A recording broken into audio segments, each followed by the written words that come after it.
হয়েছে না, কাল দেখি মেয়েটা হিন্দি বলছে, আজকে কি ভাষায় কথা বলছে।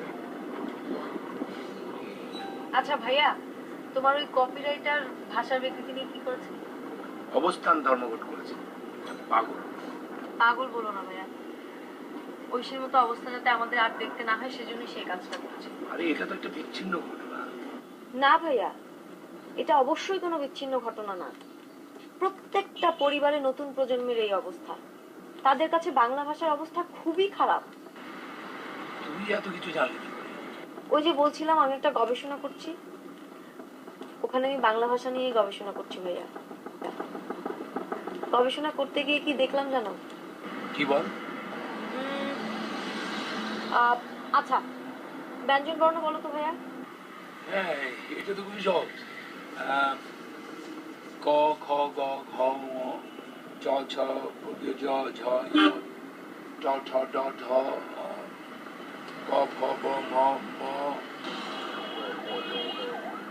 ভাইয়া, আমরা গবেষণা করতে গিয়ে দেখেছি বেশিরভাগ শিক্ষিত মানুষ বাংলা ব্যঞ্জন বর্ণ বলতে পারে না, এবং শিক্ষিত মানুষের বাংলা বানানের ভুলের পরিমাণ তো ভয়াবহ।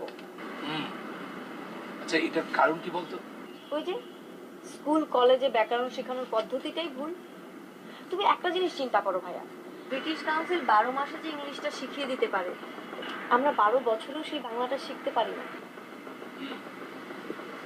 তা ঠিক, কিন্তু কেন? ওই যে ভুল পদ্ধতিতে তুমি আমি বাংলা শিখে বড় হই, যার ফলে বাংলা ভাষার প্রতি কোনো ভালোবাসাই আমাদের তৈরি হয় না, সহজেই অন্য ভাষার প্রতি আকৃষ্ট হয়ে পড়ি। তুমি তোমার মেয়েকেই দেখো।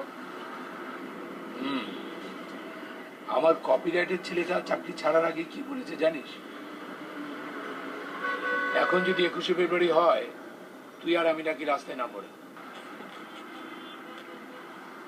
ঠিকই বলেছে ভাইয়া, সেটা হওয়ার সম্ভাবনাই প্রচুর।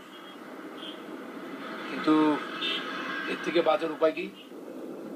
ওই যে শুরু করে দিতে হবে। কি শুরু করে দিতে হবে? শুদ্ধভাবে বাংলা লেখা এবং বলা।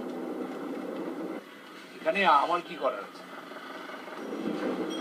ভাইয়া শোনো, তোমরা যারা মিডিয়ার সাথে জড়িত, তোমাদের দায়িত্বটাই প্রচুর। তোমাদেরই অনেক কিছু করার আছে ভাইয়া, কারণ মানুষ তোমাদের কথা শুনে এবং বিশ্বাস